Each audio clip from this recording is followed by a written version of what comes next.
আসসালামু আলাইকুম। আজকে আমার মিশরীয় ফার্মি মুরগির ৬৬তম দিন। তো আমি এদের ২ মাসের যে রানীক্ষেতের ভ্যাকসিন সেটা দিছি কালকে। অলরেডি সেটার ভিডিও আমার ইউটিউবে আছে। তো এদের আজকে মোট হচ্ছে ৬৬ দিন। এই যে দেখতে পাচ্ছেন এরা একটু খাবার কমাই দিছে। আমার মনে হচ্ছে এদেরকে কৃমির ডোজ দিতে হবে।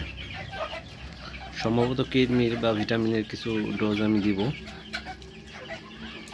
আমি আজকেই এদের জন্য কৃমির ওষুধ নিয়ে আসবো এবং হয়তো বা ২-৩ দিন পরে দিব, যেহেতু আমি ভ্যাকসিন করছি। মিনিমাম ১ সপ্তাহ পরে দেওয়ার ইচ্ছা আছে। ৭০ দিনে দিব।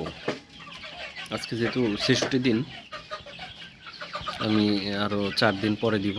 শুক্রবারের দিন দেওয়ার ইচ্ছা আছে। এদেরকে রাত্রে খাবার বন্ধ করে দিয়ে সকালবেলায় আর কি পানির সাথে মিশিয়ে কৃমির ডোজ দিব। খাবার এবং পানি দুইটা বন্ধ করে দিব রাত্রে। সারা রাত না খেয়ে থাকবে, সকালেই প্রথমে আমি পানি দিব। কৃমির ওষুধ মিশানো পানি দেবো, যাতে এরা সকালবেলায় যেন ওটা খাইতে পারে। মূলত এটাই নিয়ম আর কি, খাবারের পানির সাথে মিশিয়ে খাওয়ানো।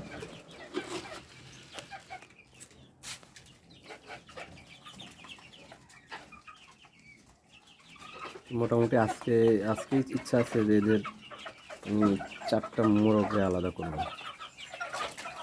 আজকে ইচ্ছা আছে 4টা মোরগরে আমি আলাদা করে রাখবো, কারণ অলরেডি এদেরকে এখনই আর কি জোড়া বানানোর সময়, উপযুক্ত সময়। আস্তে আস্তে এরা জোড়া নিয়ে থাকবে। আমি 5টা মোরগ রাখবো, একটা বেশি রাখবো। আর 31টার মতন মুরগি থাকবে।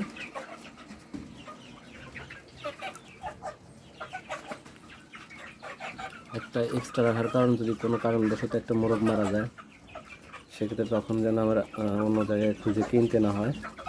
কারণ আমার আগে এরকম একটা ঘটনা ঘটছিলাম, 700 টাকা দাম পর্যন্ত মোরগ কিনছিলাম, যেটা আমার জন্য লস।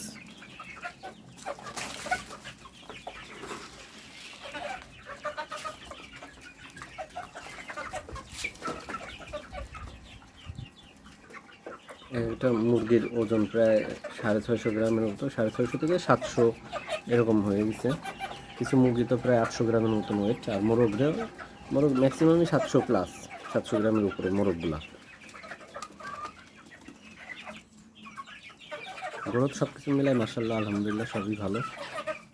তো সবাই দোয়া করবেন আর সুস্থ থাকবেন। আল্লাহ হাফেজ।